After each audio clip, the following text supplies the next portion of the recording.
Not only is Akira Toriyama the creator of Dragon Ball, but he is a prolific manga writer, creating over 40 manga series. One such series was Sandland, a manga about a desert world inhabited by survivors looking for water. Think Mad Max by way of Dragon Ball.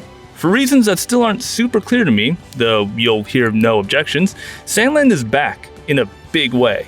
Not only is an anime adaptation premiering later this year, but Bandai Namco is getting ready to release a full Sandland video game, and IGN got a chance to play an exclusive preview for FanFest, and found a delightful throwback to a bygone era of anime gaming, with extra enjoyment for longtime Toriyama fans. One aspect of Toriyama's game that often goes unheralded is his brilliance as a designer.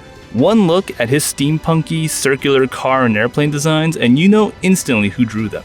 Vehicle design is clearly a passion for Toriyama, having drawn everything from hovercrafts, airplanes, spaceships to Toriyama-fied cars. His trademark machines have appeared in every one of his series, from Dragon Ball to Dr. Slump. Sandland finally put me in the cockpit of these wonderful vehicles, and it was a dream come true. My hands-on preview began with our hero Beelzebub in need of the right vehicle, a recurring element in my preview, to get across some quicksand. To do so, he enlists the help of a new character, a brilliant mechanic named Anne, who says she can get Beelzebub and the crew across quicksand on her bike. Unfortunately, she lost her bike during a chase, and now the gang has to go and retrieve it in an area called Talbo. Sandland is at its heart an open-world adventure game about Beelzebub and all the cool vehicles he can pilot. The main mode of transportation is a customizable tank that can traverse the stands and blast away enemies. And yes, it utilizes classic tank controls for that extra hit of nostalgia. But as we learn while trying to retrieve Anne's bike, Beelzebub can swap between several different vehicles in an instant. Once we discover that some flying creature have stolen Anne's bike and taken it to their lair up in the mountains, we switch to Jumpbot, a walker with the ability to, well, jump. Whereas the tank is meant to be a sort of slow but all-purpose vehicle designed for combat, the Jumpbot is specifically designed for the kind of platforming areas I saw in Talbo. The Jumpbot can leap vertically to scale the tall mountain, as well as hop over some tricky ledges.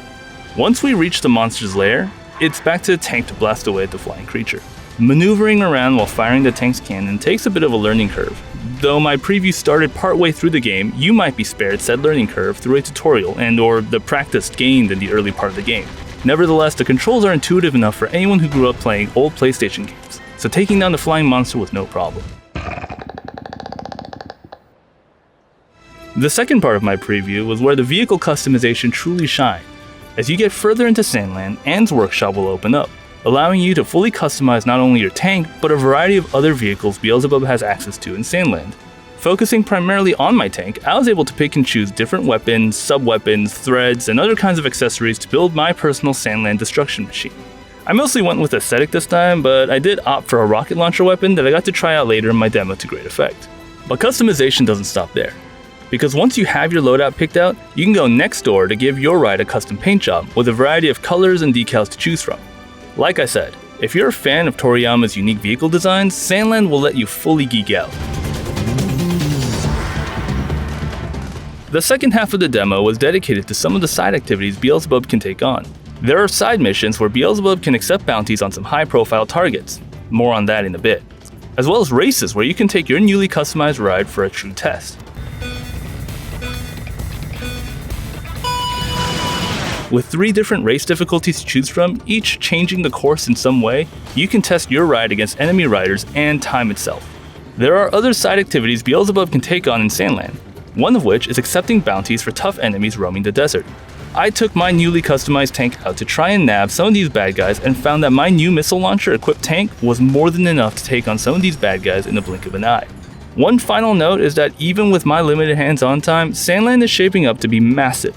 If it weren't for some of the time constraints, I wouldn't have used the fast travel feature to get from place to place, and instead, I would have loved to have taken my sweet time to take in the sights.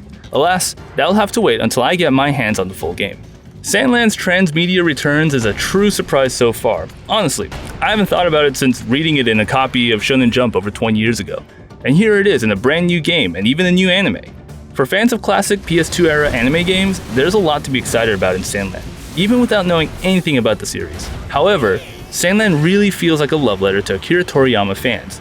I'm talking about the Dr. Slump and early Dragon Ball fans. There are dozens of amazing Dragon Ball games you can play right now, but if you're a classic manga fan and someone who's loved the Toriyama art style and world building, be sure to check out Sandland when it hits consoles and PC on April 26th. That's been our exclusive preview of Sandland for IGN FanFest. For more from this week's show, check out IGN.